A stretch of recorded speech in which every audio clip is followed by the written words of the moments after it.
Good evening সকলোকে ভিডিওটো start হোৱাৰ আগতে আপোনালোকে অনুগ্ৰহ কৰি চেনেলটো সাবস্ক্ৰাইব কৰি দিব লাইক কৰিব শেয়াৰ কৰিব লগতে বেল আইকনটো অন কৰিব যাতে নেক্সট ভিডিও আপলোড কৰিলে আপোনালোকে পায় আৰু আমি আজি ব্লাড ৰিলেচনৰ বিষয়ে শিকিম মানে তেজৰ সম্পৰ্ক যিটো আমাৰ মা দেউতাৰ লগত ককা আইতাৰ লগত বা দাদা বাইদেউৰ লগত থাকে হেতুৰ বিষয়ে আমি শিকিম আৰু ইয়াতে ব্লাড ৰিলেচন বুলি ক'লে আমি প্ৰথমতে জেনেৰেচনৰ বিষয়ে চাওঁ আৰু মই এটা উদাহৰণৰ জৰিয়তে তোমালোকক এই জেনেৰেচনৰ কনসেপ্টটো মানে বুজাই দিম ব্লাড ৰিলেচনৰ ক্ষেত্ৰত আচলতে যদি আমি ককা আইতাৰ জেনেৰেচনটো আমি ফাৰ্স্ট জেনেৰেচন বুলি ধৰো তেতিয়াহলে মা দেউতাৰ জেনেৰেচনটো সেকেন্ড জেনেৰেচন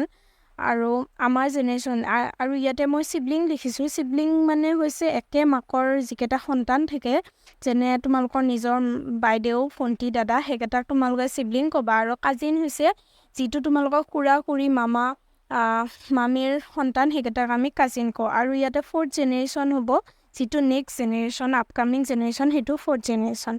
আৰু আমি ইয়াতে কিছুমান চিহ্ন ইউজ কৰো মানে কোৱেশ্যনটা মই সবে বেলেগ কৰে কিন্তু মই যেহেতু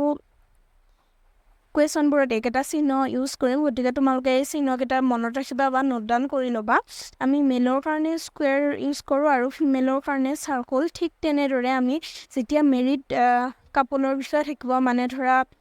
গিৰিয়েক খুনিয়েক বা মা দেউতা খুৰা খুৰী তেনেকা থাকিব তেতিয়া আমি ইকুৱেল চিহ্নটো ইউজ কৰিম আৰু সিবলিং যিটো মই অলপতে ক'লোৱে হেতুৰ কাৰণে এই আমি চিহ্নটো ইউজ কৰিম আৰু সিবলিং মানে কি বুলি ক'লো যে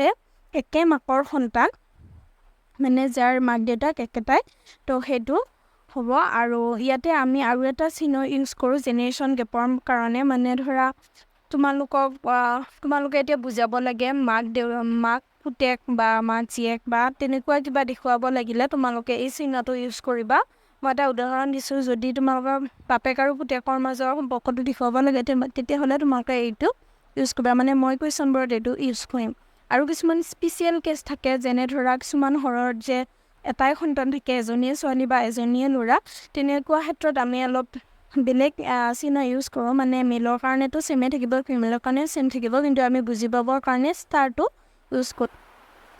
গতিকে আহক এটা এক্সাম্পল কৰি চাও কোৱেশ্যনটো দিয়া আছে যে এ ইজ সন অফ সি মানে এ সিৰ পুতেক হয় গতিকে আমি যেহেতু এ টো মেল বুলি গম পালো এই কাৰণে আমি পুৰুষৰ চিহ্নটো এড ইউজ কৰিম আৰু আমাক দিয়া আছে যে সি এণ্ড কিউ আৰ সিস্টাৰ মানে সি আৰু কিউ বায়েক ভনিয়াক সেই কাৰণে আমি মহিলাৰ চিহ্নটো ইউজ কৰিম আৰু দিয়া আমাক ইয়াতে আৰু এটা হিন্ট দিয়া আছে যে Z is mother of Q মানে জেড কিউ মাক হয়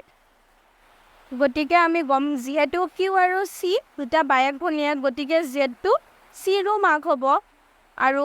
ইয়াতে যেহেতু দেউতাকৰ বিষয়ে আমাৰ একো দিয়া নাই তথাপিও আমি দেউতাকৰ ফটো খালি ৰাখিছো যাতে আমাক বুজি পোৱাত সহজ হয় কোনো কনফিউজ নালাগে আৰু জেনেৰেচন গেপটো ওলোৱাত সহজ হয় ইয়াতে ফাৰ্স্ট জেনেৰেচন কি হ'ব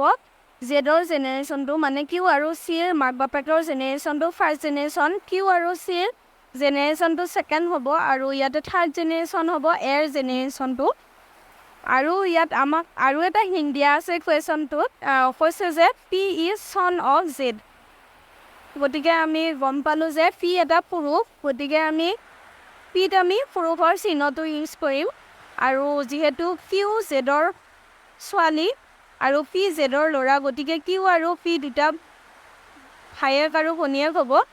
আৰু আমাক সুধিছে যে হাউ পি ৰিলেটেড টু চি মানে পিৰ চিৰ সৈতে সম্বন্ধ কি সেইটো সুধিছে এতিয়া কিউ আৰু চি যিহেতু বায়েক ভনিয়েক আৰু কিউ আৰু পিউ ভায়েক আৰু ভনিয়েক সেইকাৰণে আমি ক'ব পাৰো যে চি আৰু পিউ বা ভায়েক আৰু ভনিয়েক সেইকাৰণে আমি লিখিম যে কি আনসাৰটো কি হ'ব আনসাৰটো হ'ব যে P is brother of C আমি ব্ৰাদাৰ বুলি কিয় লিখিলো কাৰণ পি টো মেল বুলি আমি অলৰেডি গম পালোৱে পুতেক বুলি যিহেতু কৈ থৈ দিছে সেইকাৰণে আমি এইটো ইউজ কৰিলো আৰু ইয়াতে থাৰ্ড জেনেৰেচন হ'ব এৰ জেনেৰেচনটো সেকেন্ড জেনেৰেচন এ কিউ চি আৰু পিৰ জেনেৰেচনটো আৰু ফাৰ্স্ট জেনেৰেচন জেডৰ জেনেৰেচনটো আমি আন এটা এক্সাম্পল কৰি চাও বুজি পোৱা সুবিধাৰ কাৰণে ইয়াতে দিয়া আছে যে এখন ফটো আছে আৰু ফটোখনত এটা ল'ৰা মানুহ আছে যিটোক আমি যদি এ বুলি ধৰোঁ তো ইয়াতে কুৱেশ্যনটোত কৈছে যে সুৰেশ নামৰ মানুহ এজনে ফটোখনত থকা ল'ৰাটোৰ ফালে চাই কৈ আছে যে আমি ফটোখনত থকা মানুহটোক এ বুলি ধৰিছোঁ কৈছে যে সেই ল'ৰাটোক মানে যিটো ফটোখনত আছে সেই ল'ৰাটোক he is the son of the only son of my mother মানে